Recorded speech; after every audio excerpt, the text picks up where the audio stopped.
Hello students, welcome to my YouTube channel. मैं हूं doctor Ravi Dwivedi.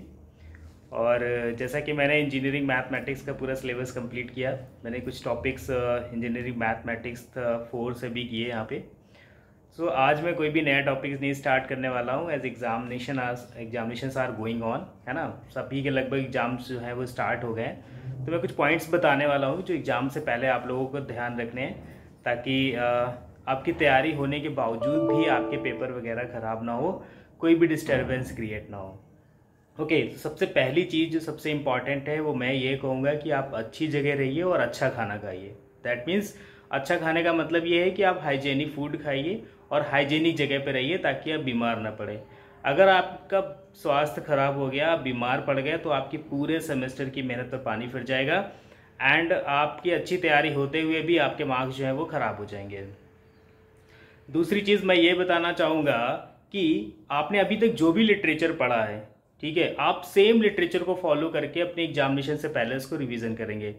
In fact आप ज़्यादा एक्स्ट्रा इस तरीके की अदर लिटरेचर का सर्वे करने के उसके चक्कर में, या फिर हमने ज़्यादा एक्सप्लोर करने के चक्कर में ना, आपकी जो रिवीजन है वो क्लियरली नहीं हो पाएगा। आप कंफ्यूज हो जाएंगे, टाइम खराब हो जाएगा और फिर आपका पेपर जो है वो बढ़िया से नहीं हो पाएगा। तो जो लिटरेचर अभी तक आपने पढ़ा, जितना भी पढ़ा है, आप सेम लिटरेचर को रिवाइज करिए, ठीक है। ओके, तो थर्ड पॉइंट मैं ये कहना चाहूँगा कि एग्जाम में जाने से पहले जो भी नेसेसरी डॉक्यूमेंट्स एंड स्टेशनरी है उसका प्रिपरेशन आप एक दिन पहले ही कर लीजिए। ओके, इसके बाद जैसे ही आप एग्जामिनेशन हॉल में पहुँचे, तो सबसे पहला काम आपको ये करना है कि आपको पूरे पेपर को एटलीस्ट 2 टाइम्स थोरोली पढ़ना है। कम से कम 5 मिनट टाइम आपको देना है अपने एग्जामिनेशन पेपर के लिए, ठीक है। मतलब बिना कुछ किए आपको 2 टाइम्स एटलीस्ट, आप किसी भी सब्जेक्ट का एग्जाम देने जा रहे हैं, डजेंट मैटर कि मैं मैथ्स पढ़ाता हूँ तो आपको मैथ्स के लिए ये जरूरी चीज़ें हैं।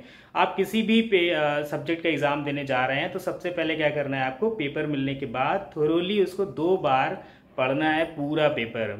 ओके, जैसे ही आप उस पूरे पेपर को पढ़ लें, सबसे पहले तो उसमें आप उन क्वेश्चंस को टिक कर लिए जिनके बारे में आपको सोचने नहीं है। मतलब कुछ क्वेश्चंस तो जरूर ऐसे होंगे जो आपको बिल्कुल आप बिल्कुल कॉन्फिडेंट होंगे कि इन क्वेश्चंस के आंसर तो मुझसे निकलेंगे। ओके, सबसे पहले आप उन क्वेश्चंस को टिक कर लीजिए। ओके, अब उनमें से आप सबसे पहले चेक कर लीजिए कि मेरा जो अपना सजेशन होगा, मेरा सजेशन यही होगा कि आप लॉन्ग क्वेश्चन से स्टार्ट करिए।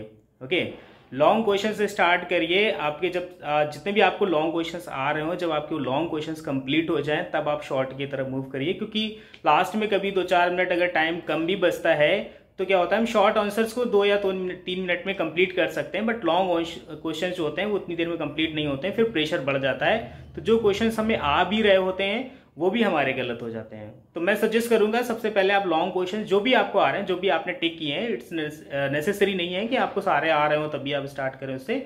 जो भी क्वेश्चंस आपको आ रहे हैं, आप उन क्वेश्चन पे पहले फोकस कर लीजिए। उन क्वेश्चंस का सोल्यूशन करने के बाद आप शॉर्ट की तरफ मूव करेंगे। Okay, and the last point ये कि सपोज आपने टिक कर लिए क्वेश्चंस को, उनमें से कोई भी क्वेश्चन ऐसा हुआ जो आपको लगा कि आप कर लेंगे बट आपसे नहीं हो रहा है, तो जैसे ही जिस स्टेप के बाद आपको लगने लगे कि ये कंफ्यूजिंग हो रहा है, मुझे समझ में नहीं आ रहा है, तो या तो फिर आप 1-2 सेकंड में रफ में कहीं पे कैलकुलेट करके चेक कर लीजिए, पर उस पर ज्यादा टाइम खराब करने की जरूरत नहीं है। उस क्वेश्चन को अभी वहीं पे छोड़ दीजिए और उसको दिमाग में रखिए। तब तक आप दूसरे क्वेश्चन का सोल्यूशन करिए। धीरे धीरे कभी कभी ऐसा होता है ना, कुछ स्टेप्स हमसे मिस हो रहे होते हैं, तो हमें जैसे जैसे हम क्वेश्चन पेपर करते जाते हैं हमें वो याद आ जाते हैं, बाद में उसको कंटिन्यू करके कंप्लीट कर लीजिएगा। ओके, 3-5 पॉइंट्स को अगर आप याद रखेंगे तो होप कि आपने जो भी तैयारी की है उस पूरी तैयारी को आप अपने एग्जामिनेशन में जाकर के उसका 100% आउटपुट दे पाएंगे। मैं ये नहीं कह रहा हूं कि आप उसका पूरा पेपर कर लेंगे जाके, मैं ये कह रहा हूं कि आपने अगर 50% सिलेबस या 50% तैयारी की हुई है तो आप वो पूरा 50% 100% आउटपुट में कन्वर्ट कर पाएंगे। ओके, मतलब आपने जो 50% तैयार किया, पूरा 50% आप पेपर में सही से कर पाएंगे।